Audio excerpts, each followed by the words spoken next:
Today, we will be discussing the Electoral College. Yeah. And it's not as boring as you might think. Alright, so the Electoral College was originally designed in 1787, which is after it was kind of an afterthought after the country was developed, because the founders, they really wanted to have either a direct democracy or have this like indirect congressional vote. So the Electoral College merged those two ideas. So, in a way, the representation in the Electoral College is equal to the state's congressional representation. So for in Utah, Utah has 4 representatives in the House of Representatives and 2 in the Senate. So we'd have 6 electoral votes in the presidential election. And then, so the electoral vote is only used in the presidential election. We use a direct popular vote for state elections and congressional elections. And to win, a candidate needs 270 votes, or electoral votes. And that just is a majority. Okay, so the pros of the Electoral College.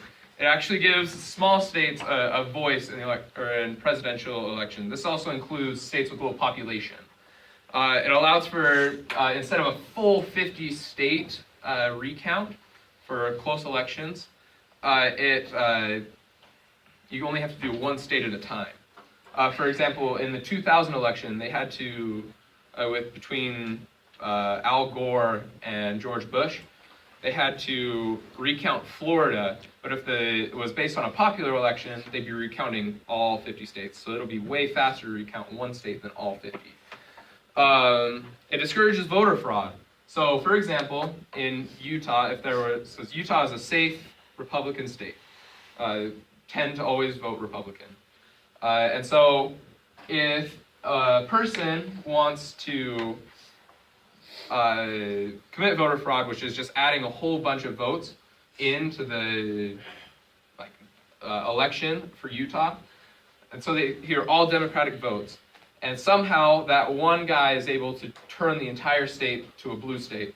This would only affect the election with 6 votes, because Utah only has 6 electoral votes. So it discourages that, and it forces candidates to have a wide voter demographic. So to win, you can't just win the South or the Midwest. You have to win a variety of different states.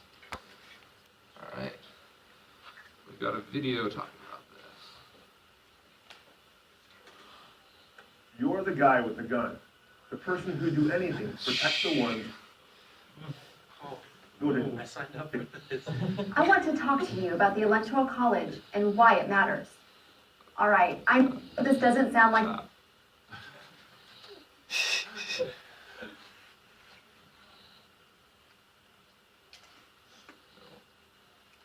every state, and therefore every voter in every state is important.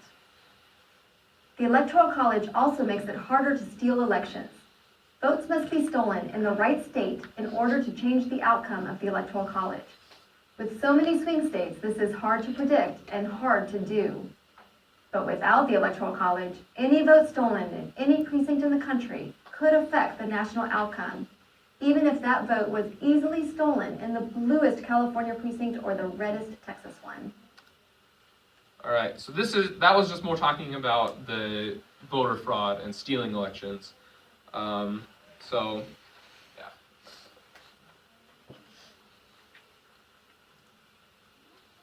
Okay, so the cons of the Electoral College is that it works on a true majority, or it doesn't work on a true majority. The Electoral College makes candidates focus on swing states. There are about 12 states that vary depending on the year. And in the 2016 election, 94% of the campaigning only went on in those 12 states. So,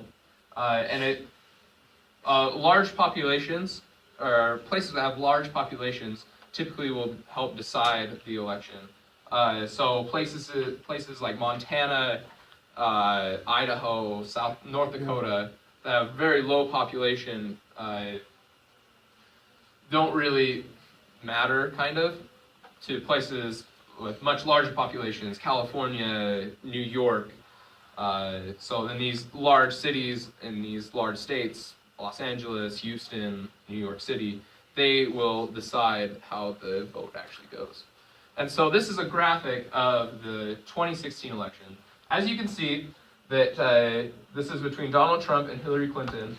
That Hillary Clinton, you can barely see it, has almost has over 2.5 million more popular votes than Donald Trump. However, it's because she didn't win because Donald Trump was able to flip Wisconsin, Michigan, Ohio, and Pennsylvania. So he had the majority in those states, so he was able to get the electoral votes. And the Electoral College works, if you guys ever took a class from Mr. Polian, 51% equals 100. So 50.1% equals 100. So that means that it doesn't matter how many actual votes you get, as long as you have 50.1% of them, you get all of the electoral votes from that state. All right, yeah. So this election caused heavy criticism in the Electoral College. People thought, for example, Senator Barbara Boxer, who's a senator of California, related this to a basketball game. So she said that even though one team may win or may have scored 40 more points than the other, they lose because not every player on the team touched the ball. So that was talking about how Hillary Clinton had 2.5 million more votes than Donald Trump, but Donald Trump was able to take more of these states. So, and the similar situation occurred in 2000 when George Bush went over Al Gore, while Al Gore still had popular votes. And this sounds like it happens a lot. It only has happened 5 times in history. The most recent was just in the 2016 and the 2000 election. So in conclusion, the Electoral College may not be perfect, but it's the best thing we have. Although situations like the 2000 and the 2016 election may occur, I feel that it's the most fair and safest way to determine the presidential election. I feel that the Electoral College can be modified a little bit. So instead of having one state go one way or another, California has 55 electoral votes, and it's typically votes Democratic, that it shouldn't be all or nothing, really. So as you can see in here, that there are counties that did vote Republican, but the population is more concentrated in this coastal counties here. So I think that they should be split into congressional districts for each vote. And these are my sources. Before anybody goes anywhere, make sure I have Zach's part or whatever. We will talk about his election. It wasn't even close. Good results, Troy.